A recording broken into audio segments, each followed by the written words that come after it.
Lucie Lebas, je suis coach en personal branding et aujourd'hui je suis reçue par Jérôme Chourantki pour cet nouvel épisode de T'es unique. Bonjour Jérôme. Bonjour Lucie.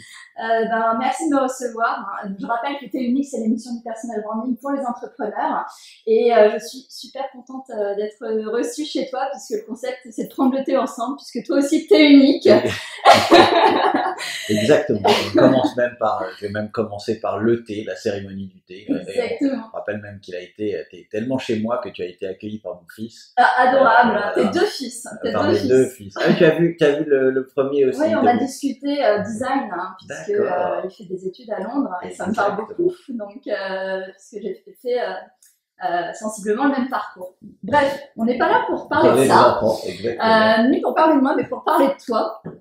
Moi, j'ai eu un coup de cœur quand je t'ai rencontré. J'ai adoré ton parcours, j'ai adoré vraiment ta manière de lancer des projets et puis cette passion en fait de regarder de manière très large, puisque tu m'as expliqué que initialement tu faisais du droit et c'est parti presque dans le cinéma, dans les médias, enfin c'est même pas presque, on y est.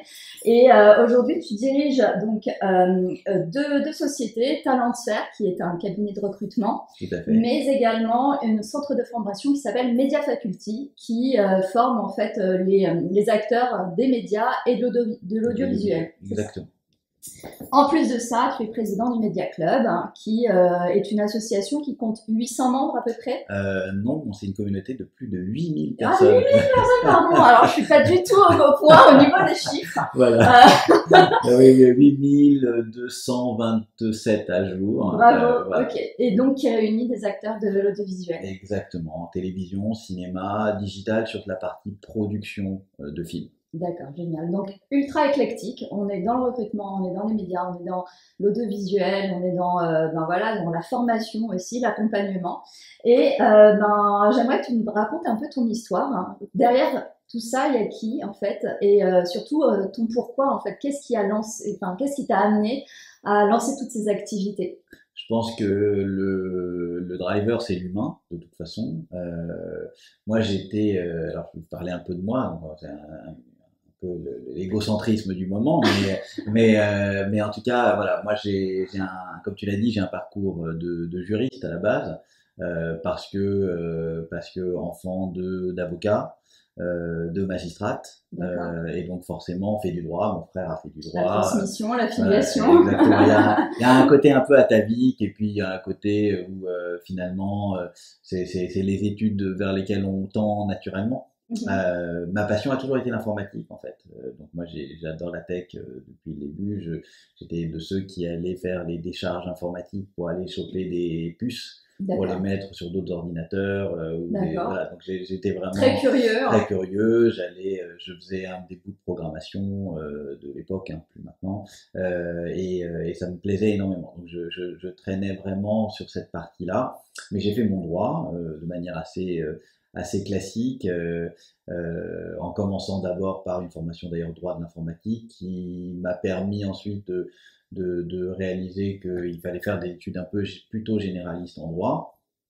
J'ai d'ailleurs un épisode assez drôle sur ça qui a été un peu un des éléments fondateurs, c'est-à-dire que j'avais fait une formation droit de l'informatique que j'avais trouvé en voulant mêler mon obligation familiale plus ma passion personnelle.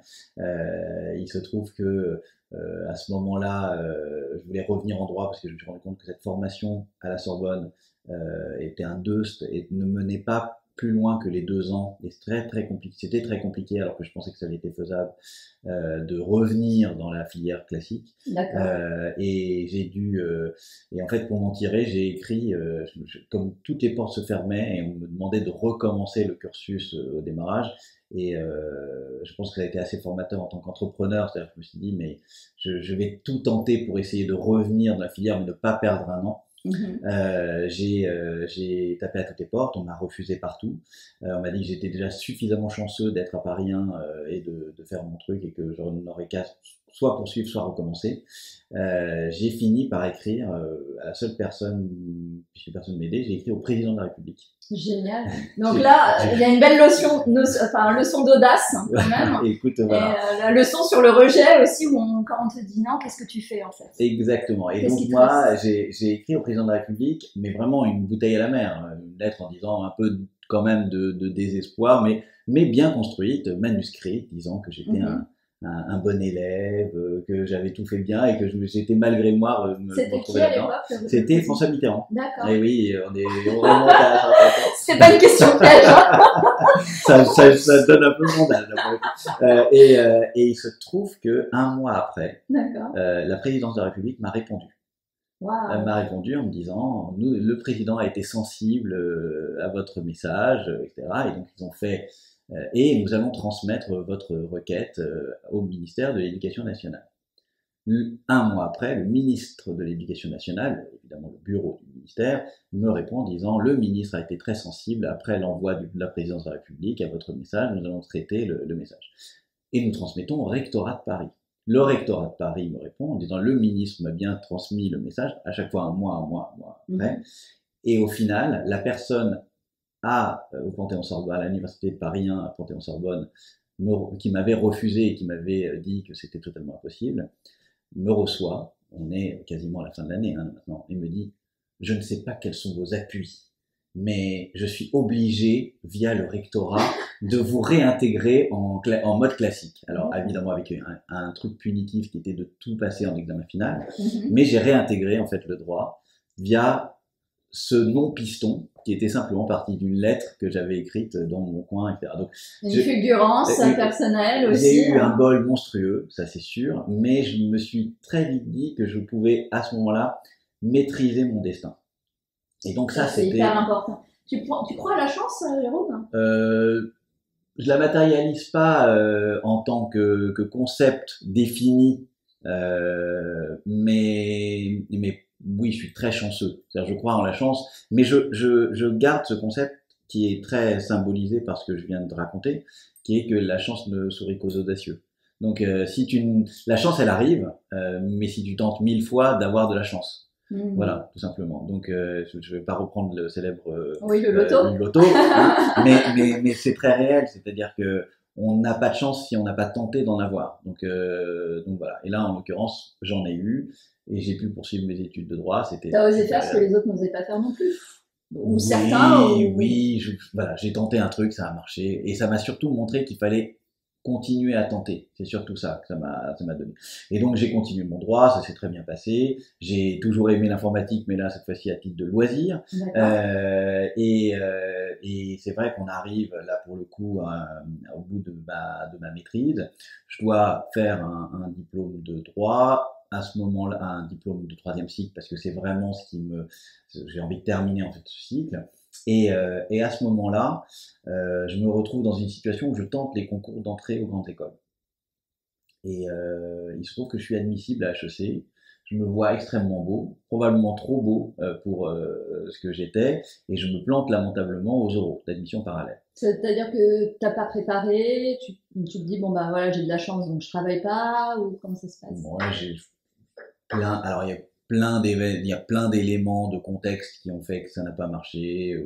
J'ai été dans une relation longue qui s'est arrêtée en plein milieu. J'allais dire le cœur brisé. Le cœur brisé à ce moment-là. Ça a été un point. Mais j'ai pas eu que ça. Non, je pense que le niveau attendu pour les élèves de droit était très très haut et je pense que j'étais pas au niveau. Même c'est pas une question de révision. Je l'ai pas abordé de la bonne manière. Voilà, je pense que c'était vraiment ça, et je trouve que j'ai été admis, mais je sais pas si tu connais ces concours-là, en fait, tu as des classements, et en fait, tu es accepté à certaines écoles, dans les classements d'admission parallèle. Moi, j'étais totalement imbu de ma personne, donc je ne me voyais que à HEC ou dans une école qui faisait partie du haut du panier du concours, et j'avais pas envie de bouger en province, et j'ai été très déçu, et j'aurais pu, et j'aurais certainement, je sais pas si j'aurais dû, non, mais j'aurais pu choisir une école qui est très respectable, une SKE à l'époque, mais j'ai dit non, et je me suis retrouvé en fait un petit peu mari sans avoir de formation derrière, et j'ai tenté d'intégrer les diplômes de 3e cycle de droit, et c'était trop tard. Donc, j'avais un an en face de moi et cette année pour décider ce que j'allais faire plus tard. J'avais une idée assez claire de ce que je voulais faire. Tu te sentais libre? Je pose cette question parce que des fois, on est tellement conditionné par nos familles, par nos amis, par nos fréquentations, notre entourage, qu'on se dit, bon ben voilà, mon destin c'est ça. Et ben c'est une super question. Je me sentais, je pense, quelque part libéré de cet échec-là. C'est-à-dire cet échec a créé chez moi une capacité à me dire, bah, je suis arrivé au bout de ce cycle-là. Maintenant, il faut que je choisisse. C'est tard hein, pour le faire, mais il faut que je choisisse pour moi. J'avais eu cette preuve auparavant que je pouvais quelque part maîtriser une partie des choses, en tout cas être à l'initiative des choses et pas simplement être suiveur. Mais là, clairement, il y avait un truc qui est apparu, qui était très agréable malgré l'échec, qui était plus de me dire maintenant je construis mon avenir à moi-même. Et ça a généré des choses assez magiques parce que mine de rien, on est à l'époque, on est en 1995, à l'époque où l'internet arrive, grand public arrive en France. Donc les premiers fournisseurs d'accès arrivent en France. Et moi, comme je t'ai dit, ma passion est l'informatique, donc j'étais déjà sur les réseaux, l'ancêtre de l'internet qui s'appelait les BBS, et mon BBS, qui s'appelait Calvacom, qui n'existe plus, devenait fournisseur d'accès. On avait la possibilité d'offrir l'Internet à 55 francs de l'heure. Ah oui, quand même. On était, voilà, parce que c'était une facturation à l'heure. Ouais. Et ils ont publié à ce moment-là une offre d'emploi pour un junior comme webmaster. Quelque chose qui allait être un de leurs business, qui était de construire des sites web pour leurs clients, mais eux-mêmes débutaient complètement là-dedans. Et je me rappelle, à cette époque-là, je me dis, bon, bah, j'ai un an, je veux faire mon 3e cycle de droit, mais l'année d'après, donc je vais passer des matières, tout simplement pour... parce qu'en fait, ce qui s'est passé, c'est que j'avais un diplôme que je visais, donc je les ai appelés en leur demandant, bon, bah, écoutez, je veux passer votre diplôme l'année prochaine. Comment je fais? Et ils m'ont regardé, ils ont eu la gentillesse de regarder mon bulletin de notes, ils ont dit, il est pas trop pourri, mais la matière en propriété littéraire et artistique est pas suffisamment bonne, donc il faudrait que vous augmentiez ça. J'aurais dit, est-ce que je peux repasser une année de maîtrise en passant uniquement cette matière-là pour avoir une meilleure note? Ils m'ont dit, oui, ça va augmenter vos chances pour votre dossier. Donc je me suis inscrit à Nanterre, mais pour avoir uniquement cette matière-là. Et ensuite, derrière, j'ai postulé à cette annonce. Et les mecs m'ont dit, bon, écoute, vas-y, donc je vais avec ma petite Fiat Panda, je suis en costume rouge, cravate rouge, totalement en mode clown, j'y vais très sérieux, etc. Et les mecs se foutent de ma gueule pendant une demi-heure en entretien et me disent, écoute Jérôme, t'es gentil, on te connaît, t'es pris, mais t'enlèves ça tout de suite parce que on enlève la cravate rouge. Ça va pas le faire. Et je me suis pointé en jean t-shirt le lendemain. Et pendant un an, pendant 8 mois, j'ai programmé des sites web. J'ai eu accès à des trucs qui étaient faits de. Donc j'ai appris à faire. Vraiment mis les mains entre guillemets dans le cambouis. Ouais. Ah ouais. Donc j'ai appris Photoshop, j'ai appris Illustrator, j'ai appris à faire du HTML dans le texte. Et donc on a fait des sites web que je ne pourrais jamais plus toucher, mais on a fait le site web de la BNP, de la Maison de la France, qui était la représentation de la France à l'étranger. Enfin, plein de choses super sympas. D'accord. Que j'ai adoré faire, et j'ai rencontré des amis qui sont toujours des amis aujourd'hui, et je me suis dit bon bah c'est très bien, j'apprends à faire, c'est génial, ça va me donner une expérience professionnelle pendant l'année, mais je vais pas m'arrêter à ça parce que je vois bien qu'entre le droit et Internet il y a un petit truc à faire entre les deux. Donc, et je me suis posé une autre question, je me suis dit mais quand j'ai appelé le fameux DESS, je me suis dévoilé en tant que Jérôme Chouraki. Jérôme Chouraki, ça veut pas dire grand-chose. Est-ce que on pourrait pas monter une structure qui fasse la promotion du droit sur Internet et pour les avocats, quelque chose comme ça, en mode associatif? Je m'autoproclame président de cette association et ça va me donner un paravent social plus fort. Et là, j'ai monté une association avec un copain, une association... Lui, il était juste là pour signer les statuts, parce qu'il faut être deux pour monter une association, qui s'appelle toujours Jurisnet. D'accord. Et Jurisnet, comme son nom l'indique, c'était les juristes sur Internet. Et j'ai commencé à monter un site web comme je savais et que j'avais les moyens de le faire, que je le faisais au boulot. J'ai monté une structure associative et derrière un site web. Donc le droit t'a été super utile en fait à ce niveau-là. Le droit m'a été utile et surtout un truc fabuleux, c'est que je me suis rendu compte que entre Jérôme Chouraki et président d'une association que personne ne connaissait qui s'appelait JurisNet, ben je préférais largement être président d'une association.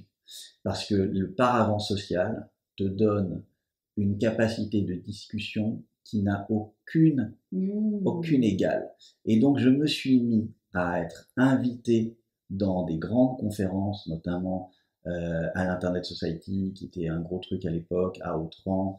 Là, toi, il y a les Napoléons qui vont venir bientôt, mais quelque part l'Internet Society à Autran, c'était aussi au ski et c'était aussi à d'autres et qui rassemblait un petit peu les gros acteurs de l'époque. Donc j'étais invité comme un invité de marque parce que j'étais président d'association. Je pouvais assister aux plus grandes conférences sur la jurisprudence qui naissaient sur Internet, les grands débats, comme président d'association. Et quand je discutais avec notamment le fameux DESS que j'avais envie de faire, le diplôme du 3e cycle, je les ai appelés en leur disant écoutez, j'ai envie j'aimerais bien savoir comment me rapprocher de votre diplôme.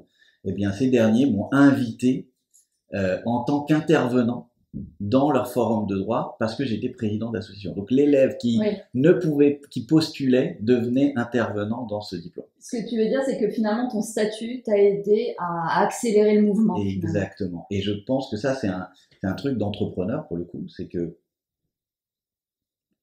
le statut acquis grâce au paravent social me permettait d'aller sur d'autres domaines et d'accéder à d'autres choses. D'avoir une signature. Et d'avoir une signature, exactement. Donc quand tu parles de personal branding, je pense que ça rejoint en tout cas j'ai appris de ça, et j'ai appris aussi que la façade du site web, c'est-à-dire que les gens ne vont pas forcément beaucoup regarder derrière.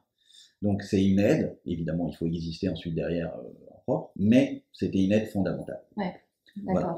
Ça a été un point très important et ça m'a permis de faire des rencontres. Parce que dès lors qu'on est dans des débats, dès lors qu'on commence à naviguer, je suis exactement réseauté. Et donc pendant un an, j'ai côtoyé différentes personnes qui étaient des spécialistes à l'époque du droit de l'Internet. Et il y avait des grandes chapelles qui existaient à l'époque.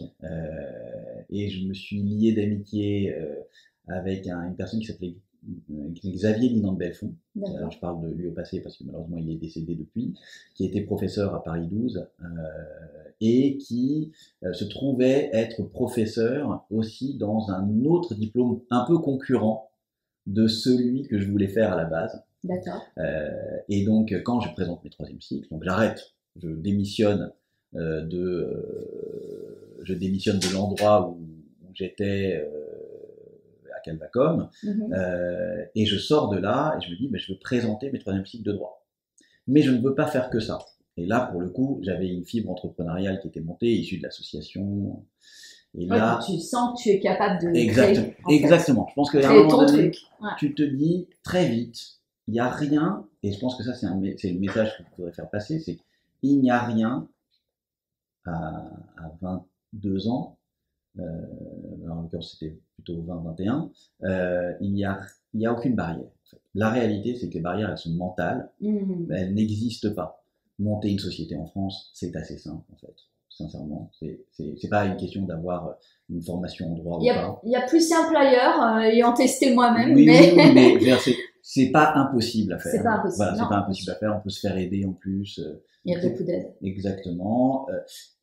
Ensuite, c'est une question de volonté. Une fois qu'elle est montée, la structure est montée, c'est une question de volonté. C'est une question de réflexion et si évidemment il y a besoin de moyens au quotidien, mais moi j'avais cette chance infinie d'être potentiellement soutenu. J'en ai pas eu besoin spécifiquement à ce moment-là, mais je savais que j'avais un filet de sécurité, donc c'était beaucoup plus simple pour moi. Mais en l'occurrence, il y a surtout cette volonté-là. Et on a moins de besoins, je pense, à 20 ans qu'on en a à 50. Voilà. Et donc à partir de là, je me suis dit, mais pourquoi on ne montrait pas? Et je m'entends extrêmement bien avec mon frère, qui est plus que mon frère, c'est mon meilleur ami, donc ça aide. Et on avait un ami commun qui s'appelle Étienne, et avec lequel on s'est réunis pendant l'année pour savoir, mais qu'est-ce qu'on pourrait faire comme boîte ensemble? qu'on aimerait bien monter quelque chose ensemble. On se faisait des réunions régulières. Et à un moment donné, j'arrive en disant, mais pourquoi on ne ferait pas le métier que je fais actuellement, c'est-à-dire webmaster, mais en mode professionnel. Tout le monde va avoir un site web un jour. Pourquoi nous, on ne les fabriquerait pas? Moi, je peux les fabriquer et vous pouvez les vendre. Donc, on a fait le truc qui existe dans les bouquins. On s'est réunis dans la piole d'Étienne. Dans le garage. Dans le garage, c'est comme 34 avenue de Clichy. Il avait un petit studio. On est allé à l'Apple Expo. On a acheté 2 ordinateurs et on a commencé à programmer et à faire des sites web, etc. Il se trouve que quand je présente mes 3e cycles, donc je me dis, bon, je vais présenter les 3e cycles. Et là, j'avais celui que j'avais visé, parce que je voulais continuer à faire mon droit quand même en même temps. Je voulais terminer ce cycle de droit 3e cycle. Je regarde dans le bouquin de guide des 3e cycles de droit, et je vois qu'il y a évidemment celui que je voulais faire, mais je me dis, je veux pas que ce soit le seul, parce que si je me fais refuser, comme cette histoire d'HEC, je vais pas me recommencer à me planter. Je vais en présenter 2 autres. Je trouve celui de Paris 2, qui est un DEA à l'époque, donc un master 2 recherche. Donc à côté de ton entreprise. Oui. L'idée c'était de faire les 2 en même temps, parce que je me suis dit, c'est gentil le truc des sites web, mais je veux quand même pas m'arrêter là en termes d'études. Je pense que c'était important d'accéder. Je savais que je pouvais le faire et j'avais vraiment envie de terminer ce cycle-là. Exactement. Et il se trouve que je présente un 2e à Paris 2 et j'en présente un que je trouve un peu par hasard, qui est le DESS de droit et administration de la communication audiovisuelle à Paris. Je le présente. Il se trouve que dans la liste dans l'ordre des DESS, enfin des dossiers à remettre, les premières dates, et c'est celle de ce fameux DESS de droit et administration de la communication audiovisuelle. Je tape à la porte, je monte au 18 rue des Fossés Saint-Jacques, non c'était au 16, et je tape à la porte, et un vieux monsieur me reçoit, me dit bonjour, qui êtes-vous? Je me présente, il me dit écoutez, je suis le directeur du DESS, venez dans mon bureau, c'est pas un entretien formel, mais j'ai du temps, racontez-moi votre histoire. Et je lui dis ok, je vous raconte mon histoire. J'ai envie de monter une entreprise. J'ai envie de faire mon 3e cycle de droit. Votre DESS m'intéresse.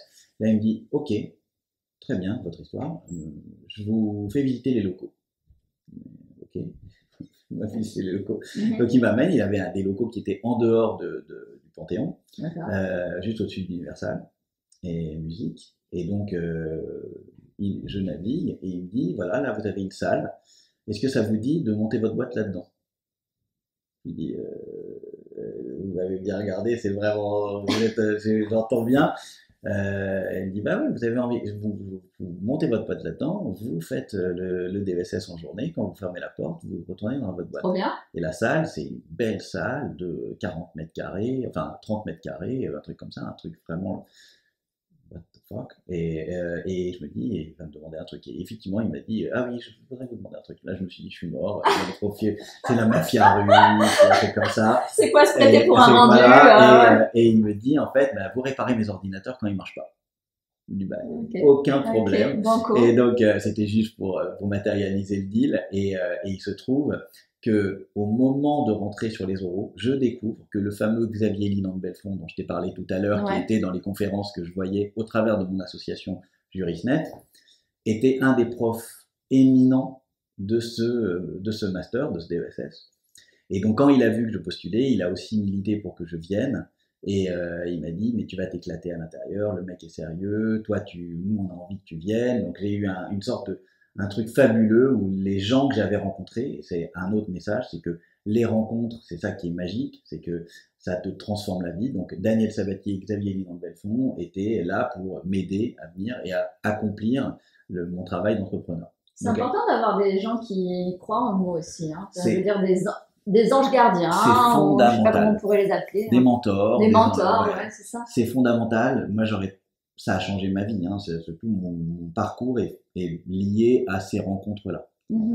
Et c'était la première fois que j'avais quelqu'un qui croyait en moi. Donc, évidemment, mes parents croyaient en moi, etc. Mais de l'extérieur, sans affect. De l'extérieur, exactement. Quelqu'un pour qui tu ne représentes pas quelque chose et qui te voit évoluer et qui dit je vais mettre quelques billes sur ça. Alors il se trouve que Daniel Sabatier le faisait sur beaucoup de ses étudiants, il était très attaché à ce que ça marche, mais Ça a été vraiment fondateur. Donc j'ai monté ma première boîte à l'intérieur.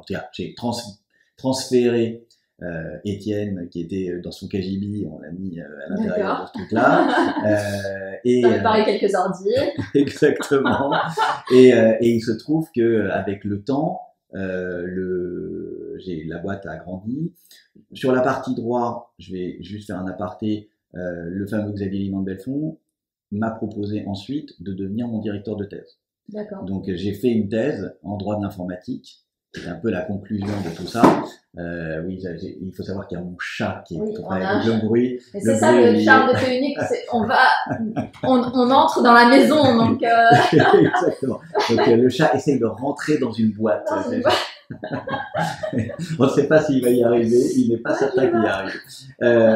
Et il se trouve que voilà. Donc ça, cette rencontre-là a été m'a permis d'aller jusqu'au bout de ce parcours-là que j'ai fait en même temps que les entreprises.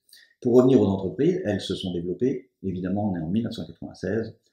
Donc, je passe une année fabuleuse au DESS où je rencontre les parrains de mes 2 enfants, où ce sont des amis pour la vie. Il se trouve que ce DESS existe depuis 1982, qu'il a formé énormément de producteurs, de gens en chaîne et de distributeurs de programmes en audiovisuel et en cinéma. Et donc, un réseau existant assez unique. Et moi, je suis le mec technologue de la bande. C'est-à-dire que je ne suis pas du tout dans cette logique-là. Alors, je bénéficie du réseau parce que mes premiers clients sur Internet, c'est Disney Channel, c'est Eurosport, c'est des gens qui sont issus de ce réseau-là. Et je vais aller me servir d'un réseau existant pour justement avoir mes clients. On est en 1996, l'entreprise, quand tu t'appelles Net Partners, les gens t'appellent essentiellement pour savoir si tu fais du nettoyage à sec ou du nettoyage de bureau après 22 heures. Il y avait peut-être un petit brainstorming à faire sur le nom, sur le branding, voilà, justement. Sur le branding, parce que contextuellement, c'était pas génial. Évidemment, maintenant, on n'aurait plus du tout cette difficulté-là. Et c'est vrai qu'on est une web agency qui est une web agency de base, qui a aucun avantage particulier. C'est tellement facile de monter des sites web qu'on voit des concurrents s'y mettre et puis pulluler un petit peu partout. Donc, c'était assez simple et donc on n'avait pas d'avantage concurrentiel. Et au bout de 2 ans, on se dit il faut qu'on fasse quelque chose d'assez unique. Les entreprises commençaient à lever de l'argent avec soit un positionnement particulier, soit une technologie particulière. Et donc on se dit il faut qu'on trouve quelque chose. Et le réseau de ce fameux DESS nous donne accès à quelque chose de nouveau, parce que TPS, qui était le réseau satellitaire de l'époque, c'était vert. Nous avons le chat qui arrive à rentrer dans la boîte. Est-ce que tu veux que je le sorte? Oui, je veux bien. Oui. Alors, je vais l'exclure, mais là, on a... Tiens, toi. Et sur ce positionnement-là, TPS, CanalSat s'était lancé. CanalSat venait de se lancer, on était en 96 quand ils sont lancés, donc ils avaient 2 ans d'existence. Et TPS, le concurrent, monté par voilà, pour ceux qui s'en souviennent, de la fusion, enfin l'alliance TF1-M6 s'était lancée des télés par satellite. Mais quand tu reçois la télé par satellite, donc tu multiplies le nombre de chaînes, et tu as un décodeur. Oui. Et ce fameux décodeur est capable d'exécuter des programmes informatiques. D'accord. Et il se trouve que par un effet d'aubaine, on a réussi à choper, à obtenir la première licence externe de développement de logiciels pour les décodeurs de télévision numérique pour le groupe Canal. D'accord. Donc, c'est une histoire d'ailleurs d'entrepreneur. Je pense que quand on est entrepreneur, il faut être un peu roublard. Mais ce qui s'est passé, c'est que quand on a eu ça, on a monté une autre structure qui faisait de la télévision interactive. Alors, l'histoire. T'entends quoi par roublard? Alors, il y a une histoire derrière ça. C'est-à-dire qu'on a vu qu'il y avait une opportunité de faire des malin, choses. tu veux dire. Ouais, alors ça va même encore plus loin. D'accord. En fait, l'idée, c'est que à ce moment-là, donc on se dit, il faut qu'on change de business. On trouve cette opportunité-là chez Canal. On discute avec les gens de CanalSat, qui est la plateforme, l'opérateur qui utilise une technologie dans les décodeurs qui est développée par le groupe Canal+.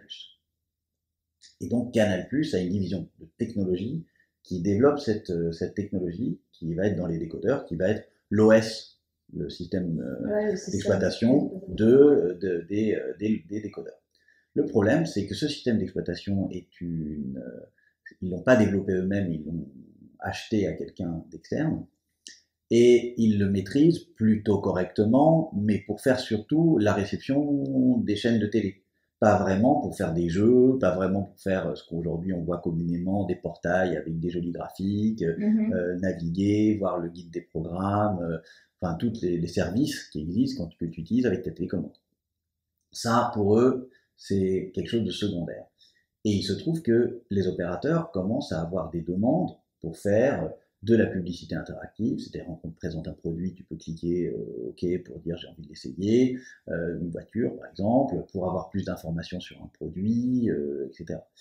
Et pour jouer aux courses en direct, pour avoir les stats de ton match de foot quand tu regardes un match de foot, voilà, qui vient s'afficher en même temps que l'image. Ou pas, ou être des services en plein. Et il se trouve que CanalSat, opérateur, lui, a des demandes pour ses chaînes, pour elle-même, pour tout un tas de services. Canal+ est d'accord pour leur répondre sur un certain nombre de services, mais à un moment donné, le groupe Canal a décidé de se développer en Espagne, avec Canal Satellite Digital, en Scandinavie, avec Canal Digital, en Pologne, avec Cifra+, en Belgique, avec le Bouquet, et sans compter l'Italie, Telepiu, etc. Et donc, à partir de là, ils n'ont plus la capacité de répondre aux demandes spécifiques de leur premier client qui est CanalSat. CanalSat se retrouve complètement dans la panade, voit que Canal+ ça crée des inimitiés, ça crée des guerres absolues. Et donc on rentre dans ce jeu, nous, et on discute avec CanalSat qui nous dit, mais écoutez, nous on cherche des gens pour faire de la publicité interactive. Est-ce que vous êtes capable d'en faire? Évidemment oui, alors qu'on n'a personne, on n'a pas de développeur.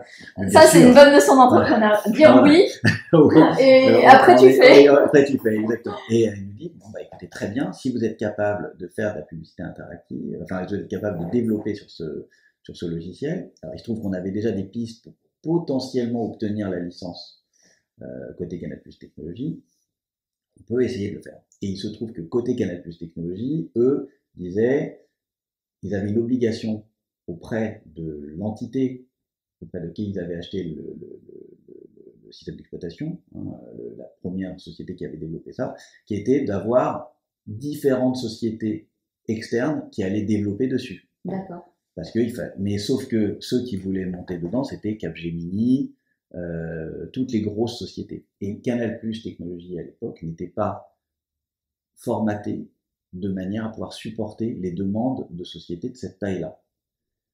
Donc ce qui s'est passé, c'est que on a très vite compris le jeu entre Canal+ Technologies qui cherchait finalement une société d'une toute petite taille à qui donner ce truc-là pour pouvoir leur taper sur la tête le jour où il faudrait leur taper sur la tête, et CanalSat qui avait besoin de quelqu'un qui avait cette technologie-là pour leur confier des missions. Mais eux, ils avaient besoin qu'on ait suffisamment une taille suffisante parce qu'eux ne voulaient pas passer des commandes à une société qui n'aurait pas la capacité de délivrer ces commandes. Donc il fallait qu'on apparaisse gros près de CanalSat. Et pour rappel, on était dans les locaux d'un sous-loué non déclaré à Paris 1, à l'université de Paris 1. Donc on avait déménagé entre-temps, mais dans une sous-location dans le 8e. Résultat, il fallait qu'on apparaisse gros.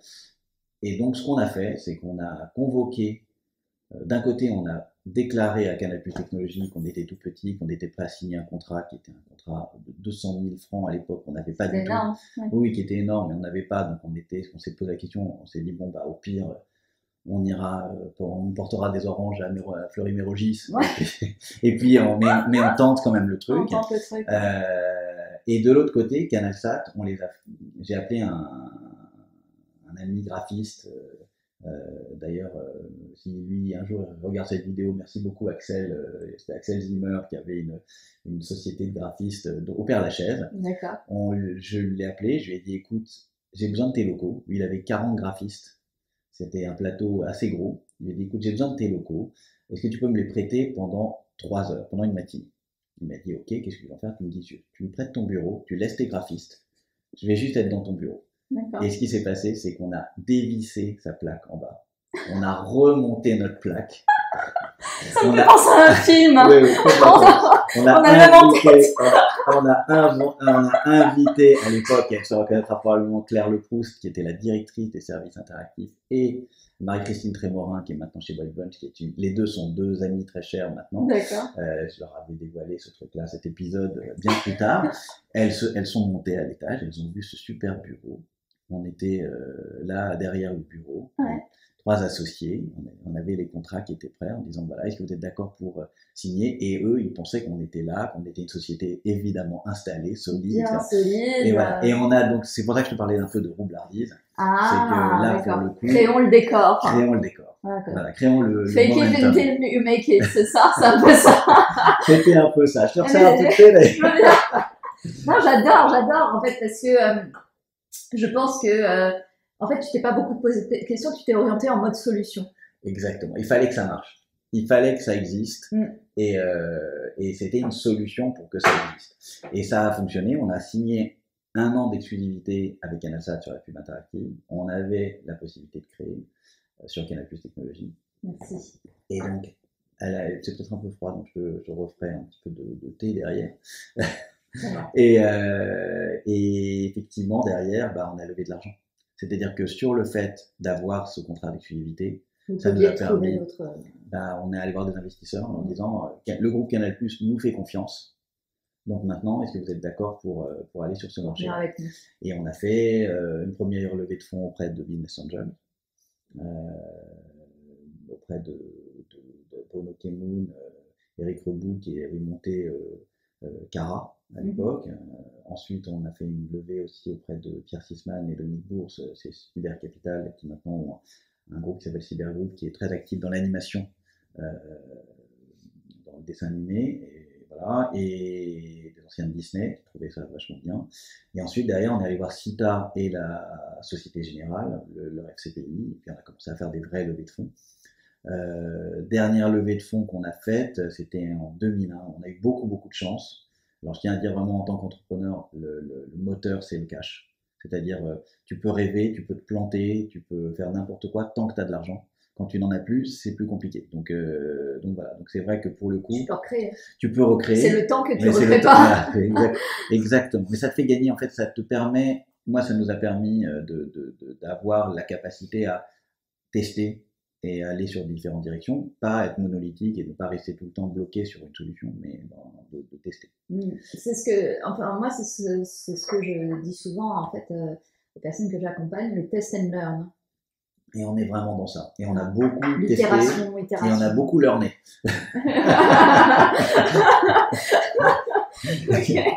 Et en fait, on a et on learn encore. Hein. On learn tout le temps.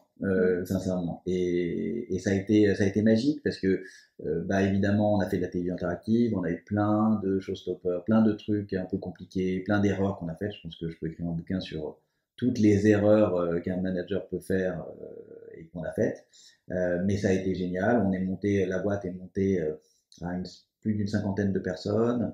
On avait des bureaux, on avait un bureau à Londres, un bureau à Madrid. On a été porté par le groupe Canal qui vendait notre technologie en fait. Et donc quand ils ont vendu en Malaisie, ils nous ont proposé de nous faire rencontrer des Malaisiens sur place parce que l'opérateur malaisien qui ne faisait pas partie du groupe Canal avait absolument besoin de support local de la technologie qu'on développait, puisqu'on est vraiment spécialisé dans le logiciel.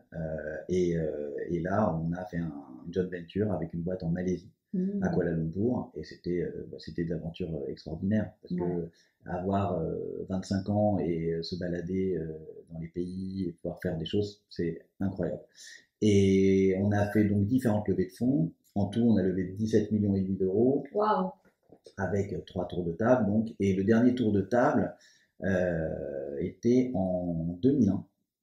Et il faut savoir que on n'avait plus de quoi faire les payes de mars 2001. On était à court de cash. Ah bon? Avec tout cet argent, vous Alors avant, la dernière levée de fonds était 12 millions. Donc, avant de faire cette levée de fonds, il nous fallait absolument de l'argent parce qu'on avait cramé suffisamment, en tout cas, on avait cramé les 5,5 millions. Et il fallait qu'on fasse cette levée de fonds. Et on était. Mais cramé, tu veux dire investi ou dépensé? Investi et dépensé. Mais en tout cas, les comptes étaient à sec. Tu vois. On avait évidemment investi parce qu'il y avait de la tech, il y avait beaucoup de tech, mais on avait quand même dépensé de l'argent. Tu vois. Ouais. Oui. En fait, ça va très vite, mine de rien.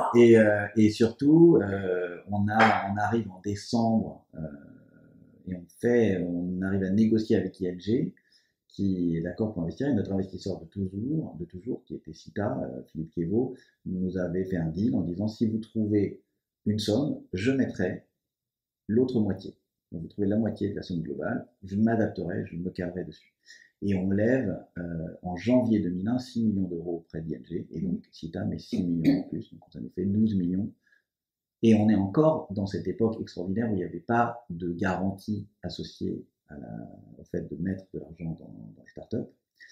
On arrive donc à payer les salaires de mars, évidemment, mais en avril, c'est le crash. En avril 2001, c'est le crash. Donc on est passé, mais on a eu vraiment une chance incroyable, parce qu'on a réussi à lever 12 millions d'euros juste avant le crash. Et donc on voit tout le monde mourir. Vraiment toutes les boîtes mourir parce que c'est la dépression. Et nous, on a de l'argent pour tenir.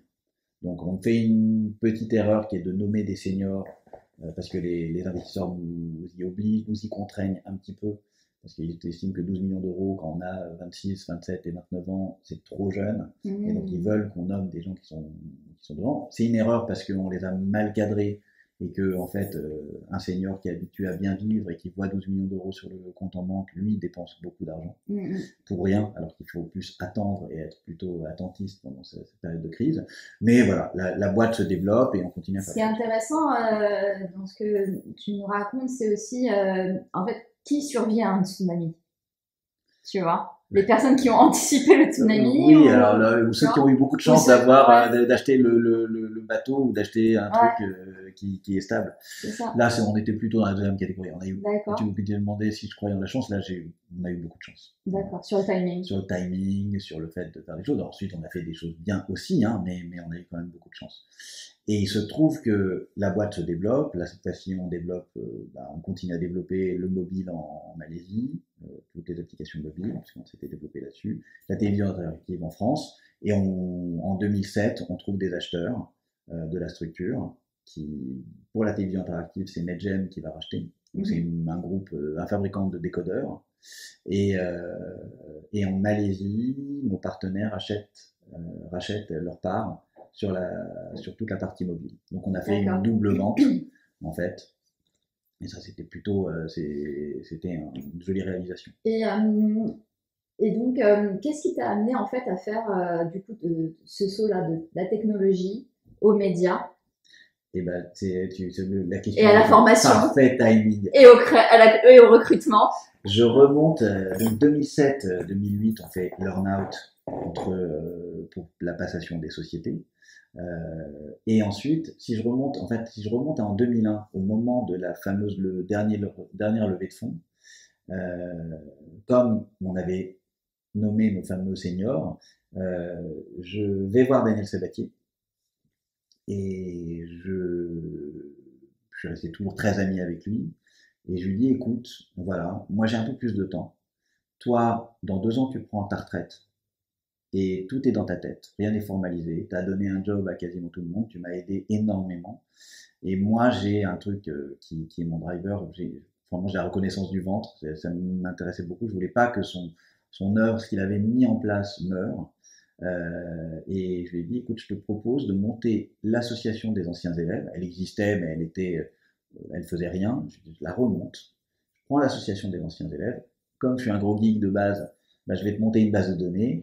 Je vais utiliser des élèves et des copains pour la populer, en fait, pour remettre les datas à jour. Et je vais la faire vivre.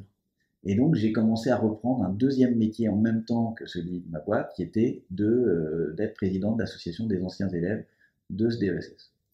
Il se trouve que très très vite, ça a très bien pris.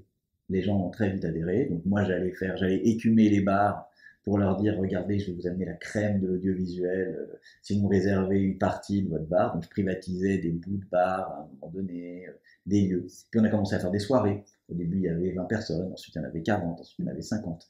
Et l'idée, c'est que petit à petit, on s'est dit, bah, on va pas faire que des verres le soir, on va faire aussi de la rencontre au travers d'événements. Donc on a fait des petits déjeuners, des débats, et les choses ont commencé à se construire. Et j'ai adoré ça parce que moi, j'ai trouvé un vrai goût à rencontrer les gens.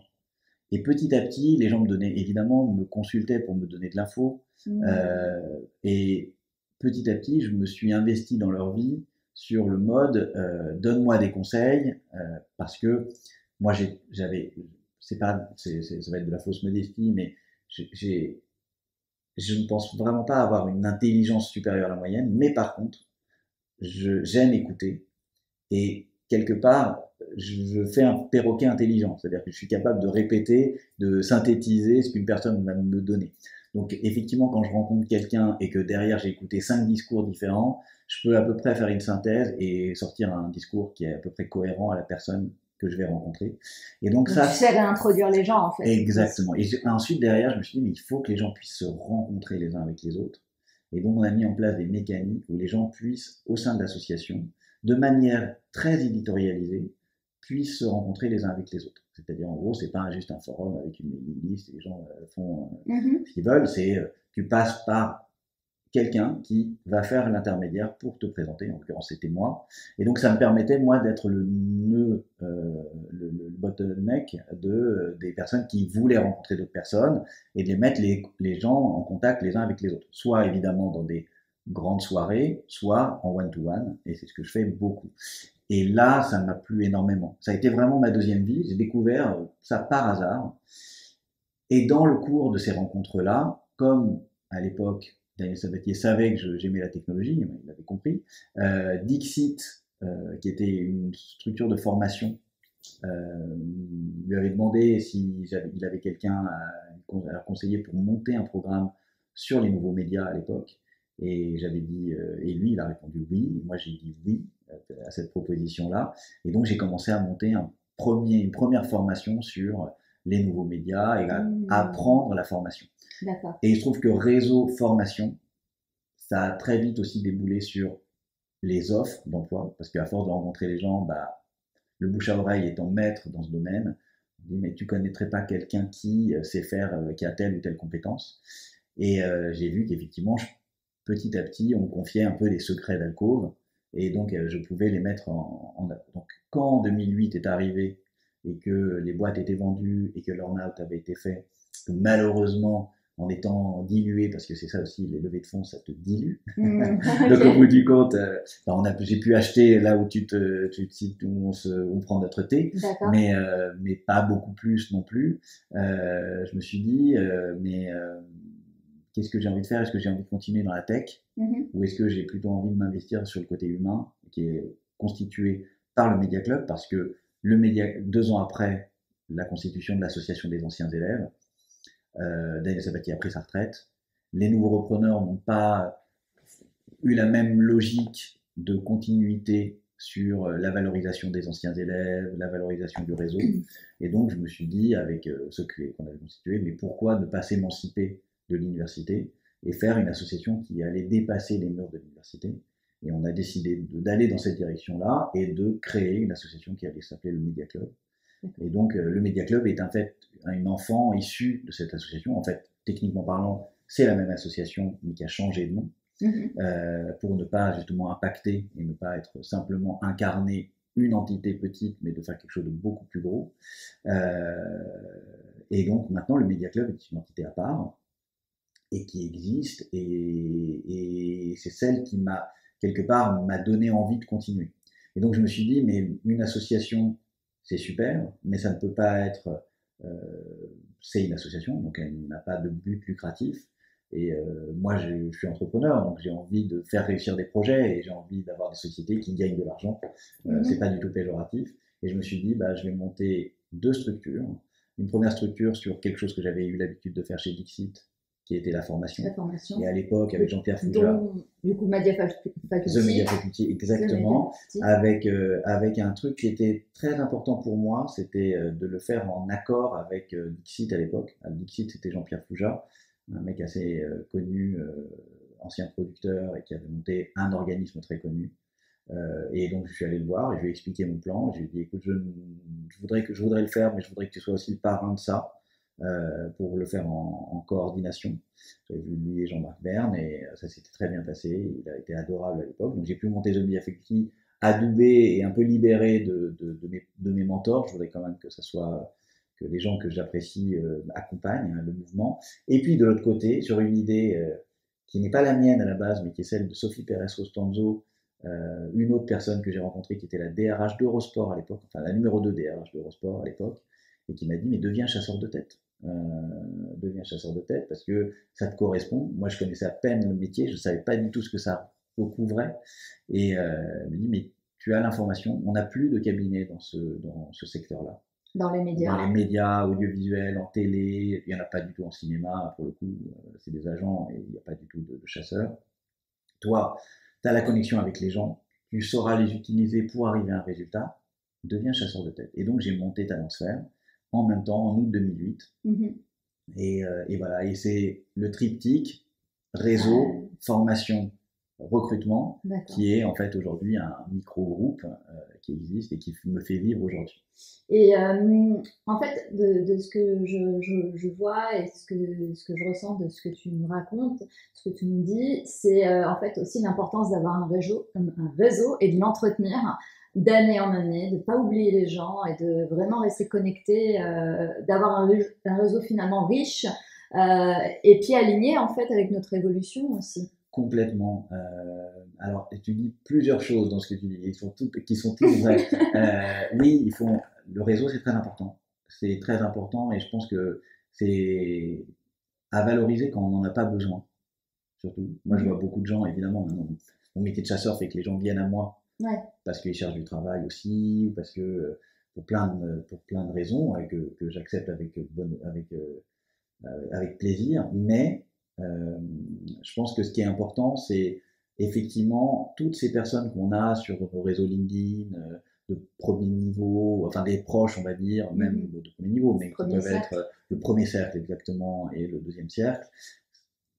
C'est des gens qu'il faut choyer, qu'il faut continuer à voir, dont il faut prendre des nouvelles régulièrement, ne serait-ce que pour dire bonjour, ne serait-ce que pour se manifester, parce que on a une durée dans l'esprit des gens qui est assez faible, mais qui est permanente, mine de rien. Et donc je suis vraiment persuadé, il y a des théories de Kellogg qui ont vraiment analysé ça sur comment tu restes en top of mind et comment ça se dégrade petit à petit.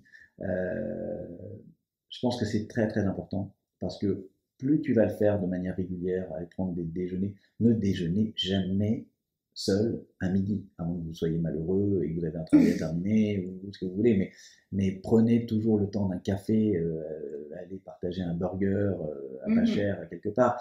C'est le moyen de créer quelque chose qui va durer. Déjà, c'est plaisant de le faire, ça fait plaisir aux deux. Et puis derrière, ça permet de créer du lien. Et ce lien-là, il sera exploité d'une manière ou d'une autre. Parfois volontairement, parfois involontairement, parfois c'est vous qui rendrez service. Mais ça, c'est un vrai sujet. Et je pense que les réseaux sociaux actuels ont ajouté une capacité à pouvoir gérer le réseau physique. C'est-à-dire que je pense qu'ils sont pas du tout, c'est pas du tout en contradiction. C'est quelque chose qui permet, et physique, c'est pas forcément se voir, ça peut être un mail, ça peut être une attention quelconque, ça peut être un souhait de bon anniversaire, ça peut être un souhait de bonne année. C'est quand ton anniversaire? Non, c'est longtemps, c'est le 31 août. C'est quand le tien? Le 16 mai. C'était plus proche que moi. Mais non, mais voilà, et un truc tout bête, là on enregistre, on est début janvier, les vœux c'est encore oui, c'est encore d'actualité. Moi j'ai été abasourdi de la baisse drastique du nombre de vœux souhaités aujourd'hui, enfin cette année. Il se trouve que moi je fais bien mes devoirs parce que c'est un truc que je veux faire et ça compte pour moi, mais je vois très bien le nombre d'interactions qui a beaucoup baissé. Je pense que ça, encore plus quand le nombre d'interactions baisse, on est encore plus remarquable et remarqué dès lors qu'on agit pour ces interactions-là. Voilà. Et ça participe aussi à, quand je parle de personal branding, ce que tu me dis, ça participe à l'idée d'expérience, en fait. Créer une expérience en dehors des réseaux sociaux, c'est aussi, enfin, on imagine que le personal branding, c'est que sur les réseaux sociaux. Non, c'est en dehors, en fait. C'est tout ce que tu véhicules et qui dit que c'est toi, en fait, et quelle image et quel souvenir tu laisses. Complètement, avec et moi alors je prendrais ton exemple, Lucie, parce que je trouve que tu le fais superbement bien. Moi, je vois les mails que tu envoies. La newsletter. Ouais, la newsletter, elle est super bien faite parce elle navigue entre l'adresse, le fait de s'adresser personnellement aux gens. Donc tu es sur une fibre qui est quelque chose de lié à la sensation. Et en même temps, tu t'adresses aux gens, évidemment, le fait d'avoir un mailing avec le prénom, etc. Et le fait derrière d'avoir le répondant, c'est-à-dire le deuxième niveau, si on va répondre à ton mail. Et on voit qu'en fait, on sait tous que c'est initié par des machines, on sait tous, mais on sait que tu as réfléchi le message, qui s'est adressé à une fibre en nous, que tu donnes l'impression, probablement elle est vraie, et on s'en fout si elle n'est pas vraie, mais tu donnes l'impression que tu connais ton interlocuteur, et derrière, le suivi va être manuel, il va être vivant, il va être personnel.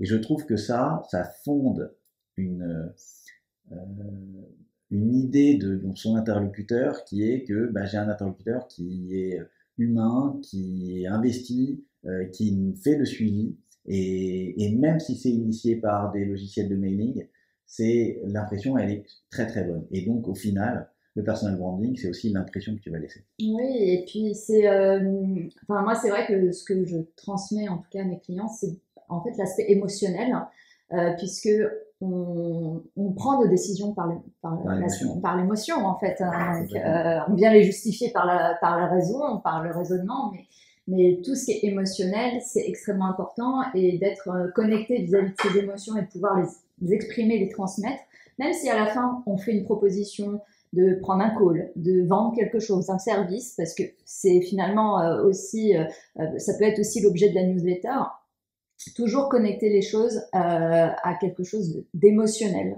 Donc, soit faire relever soit de la joie, un sourire, de l'humour, ou même une réflexion parfois qui peuvent évoquer parfois même un peu de tristesse, c'est de l'émotion. Donc voilà. Exactement, mais je peux pas mieux dire que ce que tu dis. Voilà.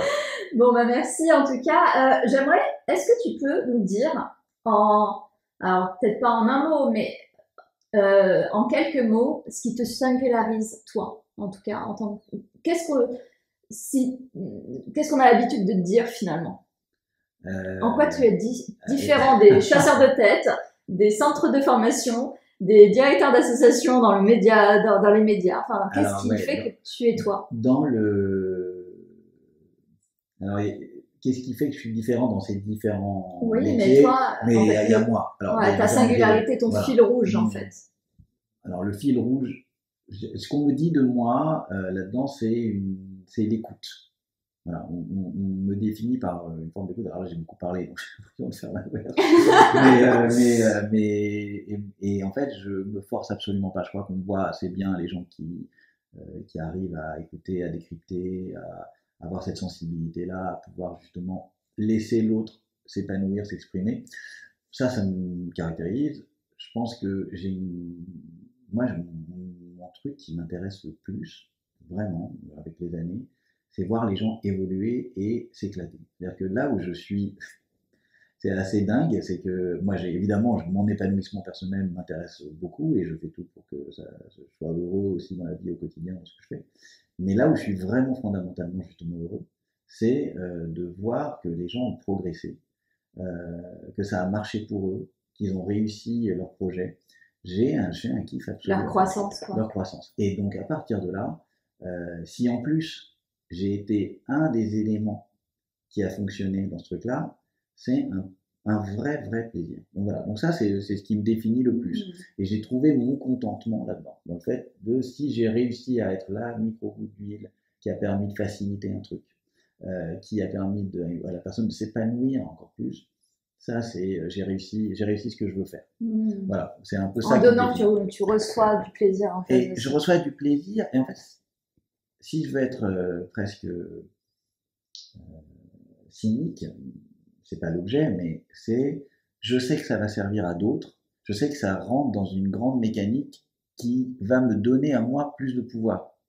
Mais c'est pas du pouvoir pour le pouvoir, c'est le pouvoir de faire encore plus de choses. Ouais. Tu vois, la distinction entre le pouvoir, on va dire, de l'ego et le pouvoir de contribuer, en fait. Exactement. Et évidemment, l'un n'est pas totalement dépendant de l'autre. Évidemment, mon ego tire parti de ce pouvoir-là. Moi, les gens viennent me voir en disant, bah tiens, on m'a parlé de toi, il y a 5 personnes qui m'ont parlé de toi, donc je viens de voir. Ça fait plaisir. On ne veut pas dire que mon ego n'est pas touché par ça. Mais en fait, la réalité, c'est que si 5 personnes ont parlé de moi, ça veut dire que 5 personnes ont considéré qu'elles se servaient de la relation pour être bénéfique à la personne qui vient me voir. Donc, ça veut dire qu'en fait, on a tous partagé un peu de pouvoir dans le sens de faire. Donc, qu'est-ce que moi, je vais pouvoir mettre en œuvre en ayant cette influence auprès des autres pour pouvoir justement débloquer des rendez-vous, faire en sorte que la personne puisse progresser, et que derrière, quand il y aura, parce qu'il y a des choses qu'on n'a pas évoquées, comme le prix d'Agnès Sabatier, parce qu'on est investi aussi dans des logiques de travailler sur les gens qui sont dans les études ou qui sont juste après les études en postgraduate, pour essayer de les pousser un petit peu dans la vie. Bah, c'est génial de pouvoir se dire, bah oui, tu veux accéder à un patron de boîte, tu veux accéder à quelqu'un, moi je vais t'obtenir le rendez-vous et je suis là pour toi. Ce pouvoir-là, il est en fait extraordinaire. Tu es un facilitateur en fait. Oui, on peut dire ça. J'aimerais bien l'être. En tout cas, c'est un objectif. On n'est jamais totalement. Super, ben merci beaucoup. Merci beaucoup. C'était très généreux de ta part. Tout ton parcours est extrêmement inspirant. Donc, merci beaucoup, Jérôme. Et n'hésitez pas à aller consulter le site de The Media Faculty, de Talentsphere, de Media Club sur Internet. Et si vous souhaitez me suivre, ce sera sur Instagram et LinkedIn, Lucie Lebaz _branding. Et je vous dis à bientôt.